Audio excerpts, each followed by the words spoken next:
Ever wonder how artists go from unknown to unforgettable? The University of Arts and Design just launched How Artists Become Known. It's a free seminar series, and we're starting with Van Gogh. Watch now at uad.education. Welcome to the Make and Design podcast. I'm Carina Gardner, and today I want to give you guys the analogy of the charm bracelet. So I have been thinking a little bit about things that are happening in my life or things that I've been playing with or doing that are fun and awesome. But if I do too much of it, something bad happens. And while this is not doing too much of it, it's more about the idea of too many beads. I think you will see how this relates to your design or art or maker business. Okay, so let's talk about charm bracelets. Actually, one of my good friends, Natalie, just made a whole bunch of charm bracelets, and they're so incredibly cute. I love them so much. And I like making bracelets with the girls in our neighborhood, my girls. They're just like so fun. But let's talk about how when I create a charm bracelet, usually I go in with a lot of thought, right? So maybe I am adding very specific charms to it. Maybe I know exactly what I want to say if you're using letters, okay? But the whole idea is a good charm bracelet should fit very nicely on your wrist, okay? So a good charm bracelet starts with one or two very meaningful charms, and then as you add them on, they're more meaningful and they're more awesome depending on how you put them together. But eventually it becomes too crowded. And if you don't stop at a certain point, it will become heavy. It will not fit on your wrist nicely. And you lose sort of the meaning and what you should be looking at on that charm bracelet. This happens to designers all the time. It happens with your shop. It happens with an offer. It happens with listings. So what happens is we get started and it's very meaningful. We start our shop, we put up the single listing, maybe we work on our SEO, our keywords. We start building this thing and it's very functional and it makes a lot of sense. Then somewhere along the way, we kind of get off. And when I say we get off, it can happen a number of different ways. It can happen from clutter. It can happen from using a listing over and over again instead of adjusting it so that it works for the correct SEO. It could happen because we start creating one type of product and soon we have a gazillion other types of products that don't really go together. Like, they don't really fit the idea of what your shop should be all about. And so when someone comes into that shop, there's no clarity about what you actually sell. And when there isn't clarity, they move away. So what you really want is a very full but very fitted charm bracelet. Just like you want a very full and fitted design or art shop. Something that tells someone who you are and why they should buy from you. And that is what we're really looking for. So I want you to think about your own shops if you have one. If you don't have a shop yet, I want you to think about all the things that you do need to do in order to start that shop. When we think about that shop, or we're thinking about, our design business, because it could not be a shop, right? It could be like a wholesale product that you're selling. It could be something that you're selling directly to consumers on your own website. But what I want you to think about are all the steps involved in that. And then where is the line? When do you think you're going to get off?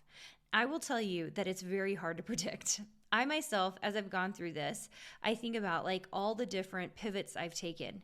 And pivoting is not a bad thing, but pivoting the right way and being strategic about it is actually really difficult. Knowing when to pivot, how to pivot, and when it's going to make the most sense, to pivot. And so what you want to do is just pay attention to what's your focus. And that's a lot of the reason you see so many companies have mission statements.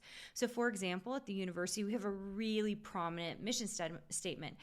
This is on our main website and it's like under the about, it's the main thing, history and mission. So at the University of Arts and Design, our mission is to equip aspiring artists and designers with the skills and knowledge needed to excel in real-world business environment by offering online interdisciplinary education that seamlessly integrates design principles with business practices, fostering innovation, entrepreneurship, and advancements in the field.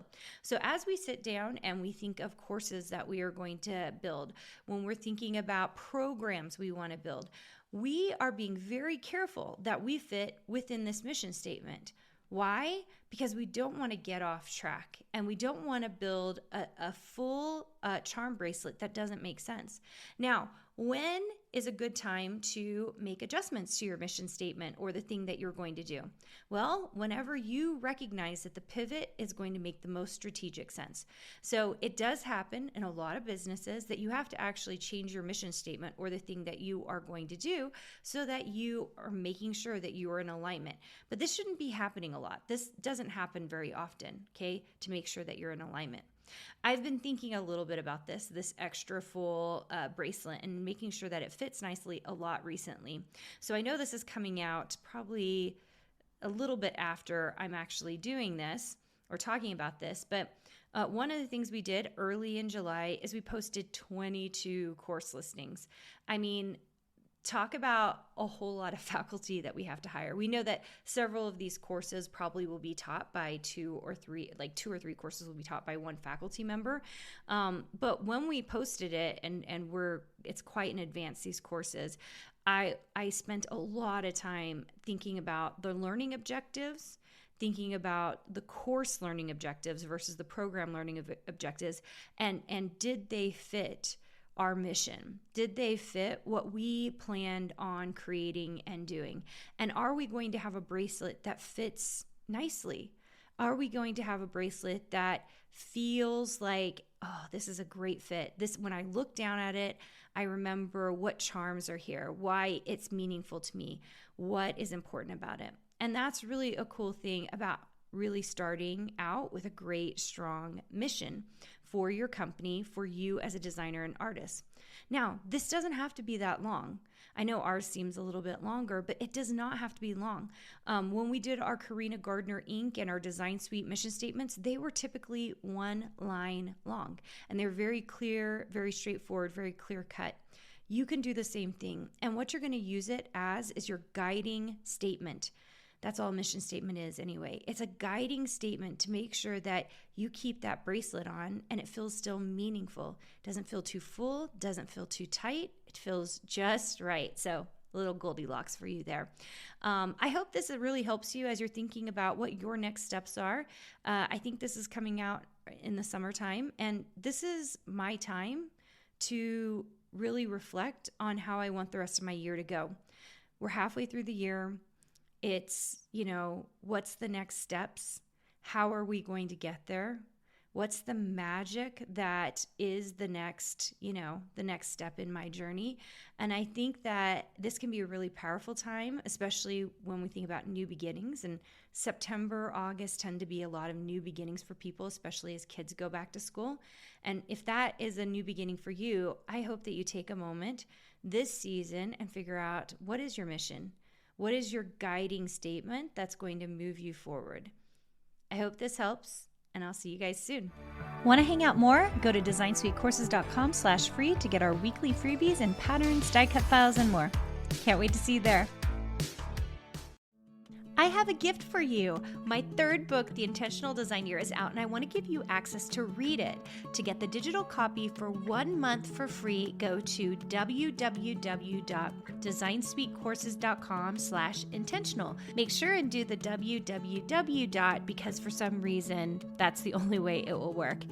Anyway, this will get you free access to read the book for an entire month. If you love it, you can always go to Amazon and get the whole book plus the prompt journal.